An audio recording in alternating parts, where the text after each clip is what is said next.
All right, everyone. Thank you again for joining our webinar. So if anybody knows me, my name is Mathieu Laquerre. I'm from Mada Partners and Mada Capital.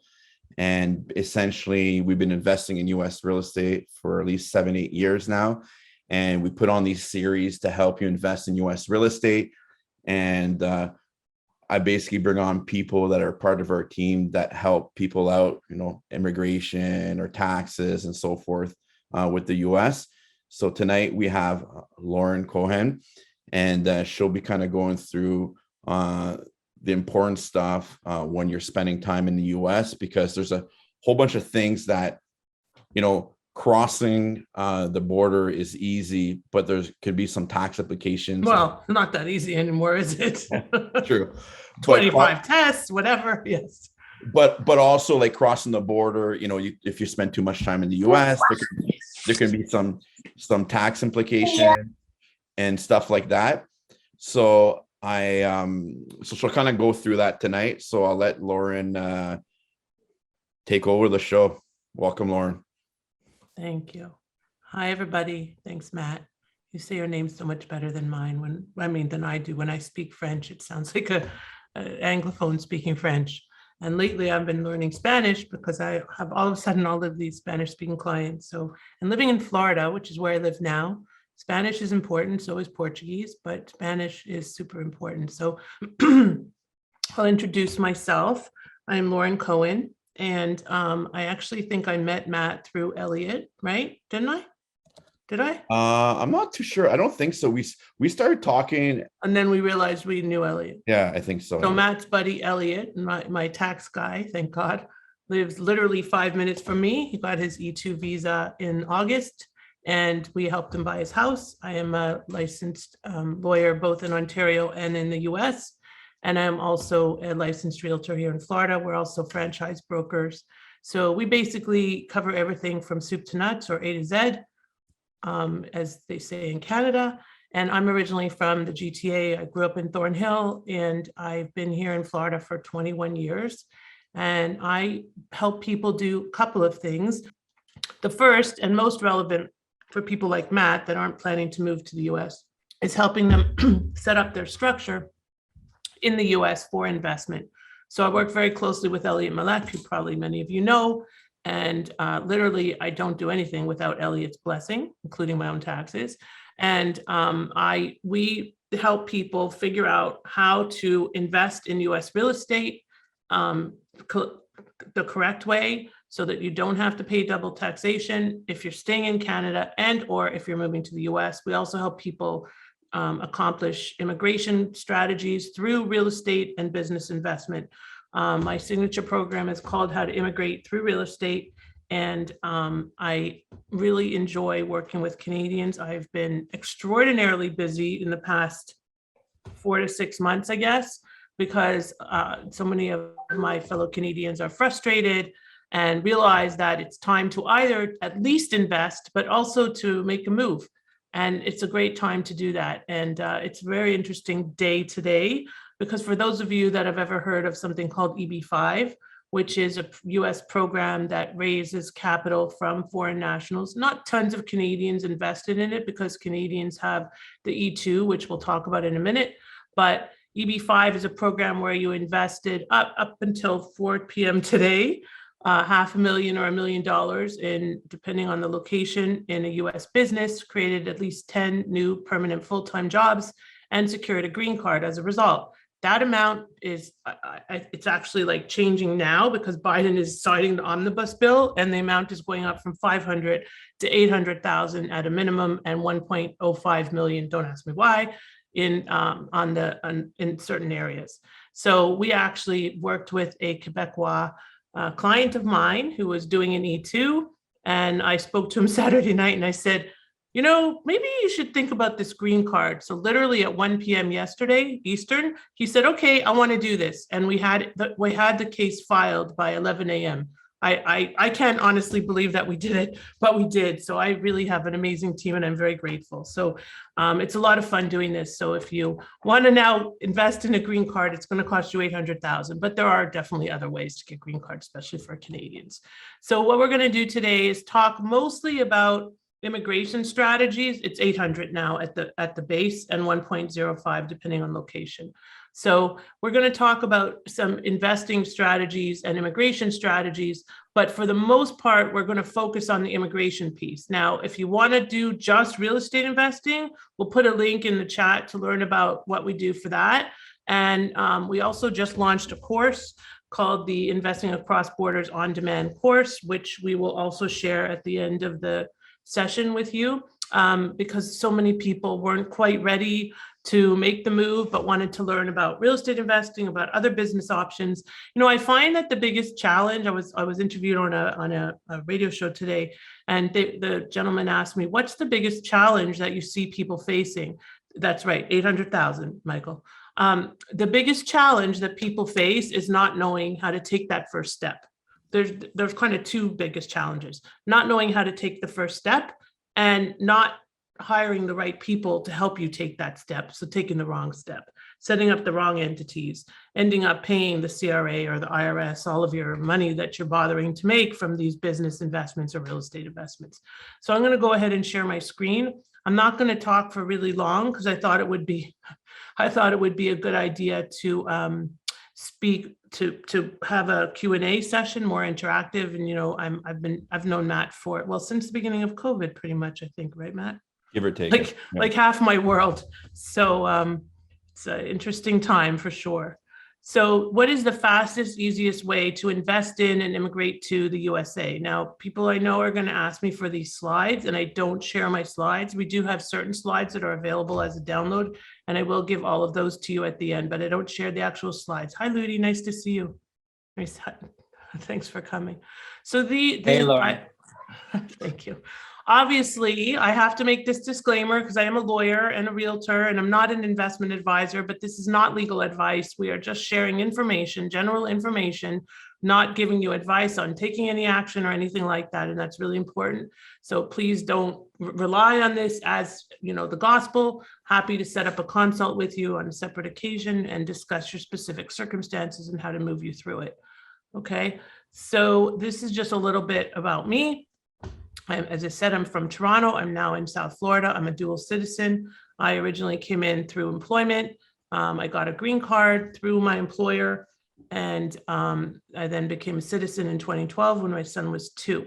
And it's funny because until 2 weeks ago, I was like, oh, I'm never going to have to serve on jury duty. And 2 weeks ago, spoke too soon. I got a notice to be on a jury because in Canada, lawyers can't be on juries. So I thought, I'll never be on a jury. Wrong.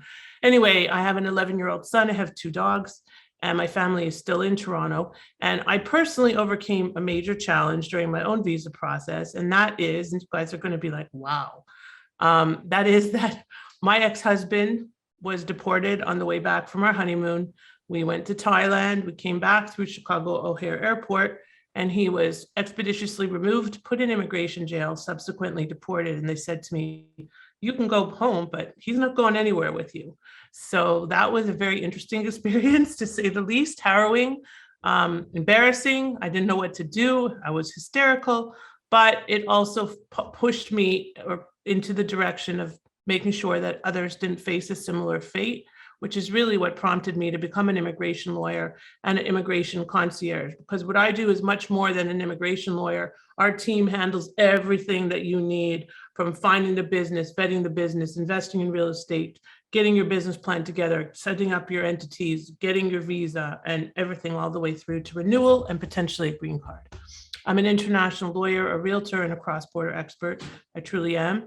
And I wrote this book called Finding Our Silver Lining in the Business Immigration Process in 2017. And I've spoken literally probably all corners of the world. So I don't need to go through more stuff about me, because this is enough to give you a little bit of a sense of credibility that I kind of know what I'm talking about. And by the way, I will be on the front cover of Forbes before the end of the year. This is the first place I've said that, but I'm putting it out there because it's going to happen. So I promise you, just stay tuned. Okay. Now that I've said it, it's better happen. The top 10 mistakes when investing across borders, okay, are failing to hire the right professional team, waiting for the perfect time to take action. Now, This includes waiting for the perfect time to invest in real estate, because everybody's like, oh, the market's so hot and I don't want to invest now. And, it's going to drop. Right. It's going to drop, but rates are going to go up. So everything is relative, right? And there is no perfect time other than the present. And that's when you have to invest. When you find the opportunity through the right people and have the right structure in place, you've got to take advantage and not wait for the market to drop, because it could drop out or, whatever. Hiring the least expensive professional is never a good idea, because you get what you pay for. Going on Google and finding somebody that paid the most for a Google search does not mean that they're the best. I know, I've experienced it myself. Investing in the destination country, this is the most common really for Canadians, because they forget, they don't pay any attention to what, Matt, you can attest to this because you've seen it. They don't pay any attention to what happens to them when they take their money back to Canada. And that's a big problem, because if and the reason Canadians are so subject to this is because American companies put Canadians in their coaching programs and say, here, let's invest, let's buy for a $40,000 coaching program, but it doesn't matter. We don't care. Just do what the Americans do. Not true. Setting up the wrong legal structure. Number 5, approaching investment with a one-size-fits-all approach. It's not. Every investment opportunity has to be looked at differently. Investing without proper due diligence, so common, especially when you're investing in a place where you see so many like low priced opportunities, like in Ohio or Michigan or Memphis, Tennessee, where you can see a $30,000 property. Oh my God, I can only buy something for $300,000 in, wherever in Canada, if you're lucky. But it doesn't mean that the $30,000 deal is a better deal. It just means that it's priced differently. So you still have to do your due diligence, because you don't want to end up having all of the legal implications of something that you didn't do due diligence on. Overlooking the possible importance of a visa to cross borders. Now, one of the things that's really important to remember is getting an immigration visa, an E2 or an E1, which is a treaty investor or a treaty trader visa, which is based on substantial investment or substantial trade, which we'll talk about a little bit, does not require you to live in the US. There is no mandate about residency at all inherent in either of these visas. For a lot of people, including one of my most influential clients who lives in Calgary and never plans to live in the US, he got the visa because he wanted the freedom to go back and forth, to build credit in the US, to build his business in the US, and not to have the challenges at the border. So it's not for everybody, but it is an insurance policy. Running before you walk, no strategy. This is very common also for people that are both investing and investing to immigrate, because they're kind of like just haphazardly doing things without having an overall holistic approach. And this is a very common problem. Undercapitalizing or overinvesting your own funds. Well, I think all of us, or most of you, are probably in some type of real estate investment coaching program, and you're probably learning to use other people's money, which is always best. And there are funding opportunities available for Canadians investing in US real estate. Some of the funding opportunities are specifically for Canadians investing in US real estate. So don't think because you're Canadian that you don't have access to funding, because you do. And if you want to speak with me about that further, I'm happy to talk with you about that. Just a couple of client stories that I don't need to go through in detail with you, but suffice it to say that most of my clients that come to me and they might at the beginning say, oh, it's a little too expensive, or, I really just want to do this piece or that piece or this piece or that piece. That may not be my ideal client, but sometimes they come back. I had somebody that signed an agreement with me in November, and about a week later changed their mind. They hadn't paid the deposit, and so I hadn't started working. They canceled the contract. I let them out of it. And last Monday, I think it was, they called, they texted, they emailed, and they Facebook messaged me to tell me that they wanted me to tell them if their lawyer was doing something wrong. And I'm like, but you didn't hire me. They said, well, we were green then. We didn't know what to do. I'm like, yeah, it's kind of weird. You're coming back to me to fix your lawyer's problems. But that's what happens, because a lot of people don't realize that it is holistic. It's not just legal or whatever. It's very holistic. And if you're not holistic in your approach, your clients are going to suffer. This is another a case study about the harmonized approach and being able to invest in it. They own 18, actually now it's 25 properties all over the US. And they're a very happy couple. And this is one of my favorite stories. This is about a good friend of mine who I'd been friends with him in Toronto. We had lost touch. And around 3.5 years ago, he found me on LinkedIn. And he didn't know that I was doing immigration. And he reached out to me, and they had a denial, or they had been denied at the border with they sold their house in Toronto. They were denied entry. They had an E2 application done by a lawyer that was less than stellar.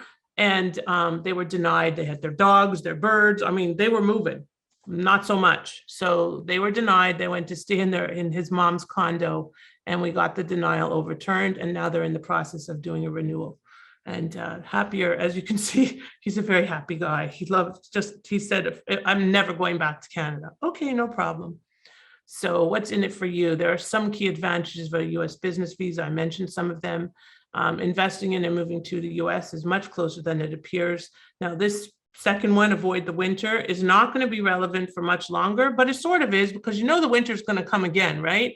This was really, really relevant when the snow was dropping and blizzards were happening and all of that. But, fortunately, you're out of lockdown as well. But all of these things are realities that we deal with in every day. And the beauty of living and playing in the US is that you can live and play and invest in a place where you actually want a vacation as well as to live.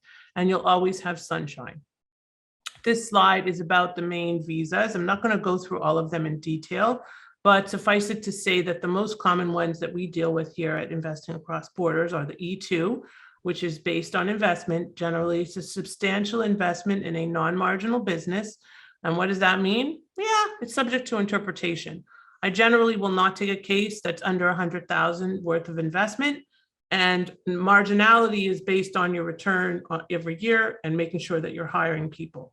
For an E1, that's based on trade. So this is not going to work generally for a real estate investor, but if you have a business that trades back and forth with the US, goods and or services, that's over 100,000 in trade, we could generally qualify you for an E1. They're both available for up to 5 years for Canadians. And there was a huge, huge queue, meaning lineup, meaning delay because of COVID. That's almost been cleared up now. So I think we're back to 3 to 6 months. 3 to 6 months for the interview process to happen. And they actually do some interviews at the Ottawa consulate, which is, I didn't even realize that until a few months ago, but it's kind of, it's only like a backup place. And to be honest with you, if you want an easy, quick process, you always want to go to Toronto to have your interview, because I've never had a denial there. And they're just they run things through quickly, and you don't want them analyzing it too much, because you'll be sitting there forever driving yourself up a wall. These are some of the benefits of a US visa. Work legally for the sponsor company, moderate capital investment, your spouse can work and your kids can go to school. Well, let me stop there for a moment, because a lot of people ask me, can I get my real estate license? So yes, you can get your real estate license even as the E2 applicant. You cannot work with buyers, sellers, and investors. You can only have a license kind of as part of your business or for your own purposes or to get referral fees. However, the spouse of the visa holder can have a real estate license and work with buyers, sellers, and investors. So that's kind of cool, because I have a lot of, real estate investors or realtors that are interested in that. And so they choose for the spouse that's not the realtor in Canada to get the visa. And the other spouse that is the realtor then becomes the realtor down here. And you need your visa to get your real estate license, because you need your social security number. Renewable, you can stay indefinitely. You're able to travel freely. You obtain a US social security number. You can then build US credit and access mortgages and financing. You get legal status. You can freely invest in real estate and other endeavors. And it's a relatively quick and painless process, as long as you have the right team in place, right? This slide, which is available for download, we'll give you a link to it later, is kind of two sides. The left side is, and this is available for an E1 or E2. The left side is, what do you do to qualify for an E2 or E1? And the right side is, okay, now what's the process to actually get the visa? Okay, so we created that because there were lots of questions about how do I do this? What's my next step? So we created this to answer those questions. This is some of the requirements for an E2. It requires a bilateral treaty. The principal investor must be in the process of investing in the US business or already invested. The ownership must be at least 50% by nationals of the beneficiary's home country. So what the heck does that mean? So you don't have to be the owner to be the applicant. the business has to be at least 50% owned by Canadians, okay? Visas are granted for up to 5 years, and it's renewable indefinitely, and it must be a real business. It can't be marginal. So it can't just be a business to replace your family's income. What's the most common visa for Canadians that you're doing? E2, every day of the week. Every day. I mean, I probably 10 E2s for every one, anything else, I would say. Okay. It used to be different. It used to be a lot more L1s, which are intra-company transfer of a senior executive or manager. But in the past year or so, I'd say 9 times out of 10, the clients are looking for an E2. Why? Because it's renewable indefinitely. It doesn't necessarily require citizenship or residency, and it's just an easy visa. The downside of it is your kids can never work on an E2. They have to qualify separately. So as soon as they hit 21, they're done, and it does not lead directly to a green card. However, if you have a Canadian business that is has let's say 5 or more employees, you may be able to qualify for what's called an EB1C, which is a multinational executive or manager. I actually have a colleague here. He was sponsored to come down here by his, he's a lawyer. He was sponsored to come down here by his legal marketing firm. And then after he got his E2, he applied for an EB1C to get his green card. And an EB1C is a green card, and it's not investment based. So it's pretty cool. Awesome. Thank you. Of course. And this is about whether they lead to green cards. A lot of people will start with an E2 as a low investment threshold and then build that up and add the employees and then potentially qualify for EB5. Now you will notice when I talk about EB5, I haven't changed the amounts yet because literally the ink isn't even dry on the amounts changing, but it's kind of just very interesting time in this industry. I'll tell you that. A lot of people will say, well, I'm not vaccinated. What do I do? Can I still get the visa? Yes, you can still at this moment get a visa. You cannot get a green card. I can't control the border, but I can help you get the visa. And sometimes you might choose to do what's called a change of status visa, which means you get that within the US, but you can't travel on that. The only reason that people choose that is because it's faster. You can get it in 15 days. Pretty much an answer within 15 days rather than waiting 3 to 6 months. And you can get it within the US. You don't have to leave to go to an interview. It's called, it's called a change of status. It's done within the US. But again, as soon as you set foot off US soil, you lose it unless you have a visa waiver. So for people that have family in Canada, that's not going to be a great option. This slide is something that a lot of you will really, I think, appreciate because I know that many of you are real estate investors. And this slide is about the 10 steps to immigrate through real estate. So I go through all 10 of these steps to figure out how can you use real estate investing as a path to immigration. Now, it's not easy. And I tend to prefer, even for real estate investors, for you to find a complementary franchise like a property management company or some type of interior design or cleaning service or something as the path. Why? Because that way your visa is not dependent on your real estate. So if you sell the underlying real estate, you don't lose status with your visa. Okay. So that's another option. EB5, I mentioned that the amount changed today. EB5 is basically, they call it like the only way to buy a green card. Up until today, it's $500,000 or $1 million, depending on location. As of today, it will be, or tomorrow will be 800,000 and 1.05 million, not 1.5, 1,500,000, which is weird. Not 1,500,000, $1,500,000. I don't know why. It seems like a weird number. The key is that this is a way to stimulate the economy and create jobs. And there's no nationality restriction on this. So we had like tons and tons of like Chinese and Brazilians that don't have E2 treaties. So this was really the only way that they could come in. To qualify for a real estate-based business visa, you're not ever going to be involved, or you could of course be involved, but you're not going to get one based on a REIT or a syndication or owning a single rental property or a couple of rental properties or long-term rental properties or buy and flip or anything passive.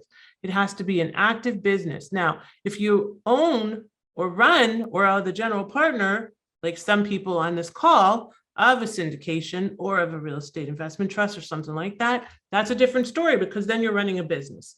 The difference between who can qualify for a visa and who can't is you can't if you're a passive investor. You can if you're an active real estate business owner. What our superpower is transferring the passive investor to the active real estate business owner so that you can show that you need to be boots on the ground and get your visa so that you can run your business. You can manage multifamily properties. The Burr method works, managing multiple rental or commercial properties, mixed use, mobile home parks, storage facilities, and so on. So there, of course, if you're not planning to use real estate, there are many businesses that we like, such as franchises. That's my favorite. Franchises can also cover all of these. I love pet, kid, and home care, senior care businesses because they're generally pandemic and recession proof. Never said pandemic proof before 2 years ago, but here I am saying pandemic proof, and they have survived. It's funny because yesterday I was at, where were we? Oh, we were at a spa. And my friend and I kept just saying, how did they survive? Like, how did they survive? Like the amount of money it takes to run a spa is, and keep the people, and like they could only do like 3 people at a time. And they still have these issues in Ontario and Quebec and so on. But it's just crazy the amount of change that has happened in all kinds of industries because of the pandemic. But kid businesses are always going to be, busy and in demand because there's always going to be kids, there's always going to be pets, and there's always going to be elderly. So we don't necessarily recommend businesses as much as we recommend concepts. So that's our specialty. Just so you know, a franchise, which is kind of our one of our favorite business models, works because it's turnkey, it's easy, they have ongoing systems. Many franchise brands offer E2 visa contingencies, meaning that they put the money in escrow until you get your visa, and it's a potentially lucrative and saleable asset. So I like franchises a lot because they are so turnkey and it just makes your life easier. And if you want to invest in real estate, more power to you. This is just some of the business models that we like. And this is a little slide about why should you work with us, about our holistic approach and my track record. These are some of our additional services that we offer, including nationwide connections to realtors. I am a realtor and I'm with EXP. And so I love connecting people with realtors all over the country and, for that matter, the world. And just tell me that you're a friend of Matt's and I'll be sure to look after you with special attention. And this is a little bit about our course, which we are literally just launching. We are doing our first webinar on the course next week. Our mission is to educate you regarding how to invest successfully in the US through real estate, franchising, or other business investments. And our vision is to help you in your project and show you the fastest ways to invest and immigrate to the US. And here is a link to find out more about the course. And finding lenders for Canadians, it's hard, but there are some that just specialize in foreign lending. And it can be from, anywhere on average, I would say between 5 and 6%. And it depends of the type of property. I've seen it go as high as 80% loan to value, but they are rare to come. It can, yeah. One thing we also do, and I'll bring this up here because some of you might be interested. Oh, it's the right one. I gave you the right link. So there you go. On Tuesdays and Sundays, so tomorrow, we do presentations. Matt, have you come to one of our presentations about Orlando? Maybe. Okay, so on Tuesdays and Sundays, we do presentations about short-term rental projects in Orlando. Orlando, as all of you know, is the vacation capital of the world. It's insane, the amount of stuff that's going on there, the cranes, the traffic. It's as bad as Toronto in some ways, like it's crazy. So we promote some of the projects there. And if you are a realtor, we can, of course, give you referral fees. So that's tomorrow night at 8 p.m. and Sundays at 5. I'll put the link in here for that too. And I'm not sure why I'll put the link in here for that too. And if, just come and see what we have to offer, and then you can meet our team and learn a little. Some of these projects have their own in-house lenders that specialize in lending to foreign investors. And for example, Laquerre, which is the biggest builder in the US, they work with RBC. not for Americans, but for Canadians. So they're smart. One of the projects we looked at, 78% of the investors are from Colombia. It's crazy. So, you know, they're just, everybody wants to invest in US real estate. I think, and here's a link. I'm going to put our general email address in here, and oops, I don't know why it's not working. And I'm also going to tell you guys to please, I put it in before, but we have a bot. Okay, so what the heck is a bot? Well, I'm sure you guys know, you go to Amazon, at least I sure do. And when you have an issue and you chat and there's a bot and it answers questions, this is our bot, Ask Lauren ESQ. So if you have questions, go visit the bot and we'll answer the questions. If they're not available in the bot, they'll come through to our email address. The best way to pay yourself or bring money back to Canada. That's an Elliott question that Lauren doesn't answer, okay? So return of capital is always the best way to do it, but always talk to an accountant about that. That's how you want to move your money without being taxed at the beginning. All right, guys. So that's the wrap. Thank you again, Lauren.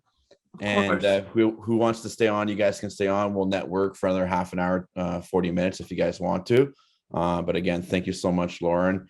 My pleasure. There'll be a recording available in the next 3 to 4 days. I'll email you guys with all the Lauren's info and contact info also, and I'll be on our YouTube channel also. Thank you, everybody. Take care. Stay warm. Bye. Thanks again, Lauren.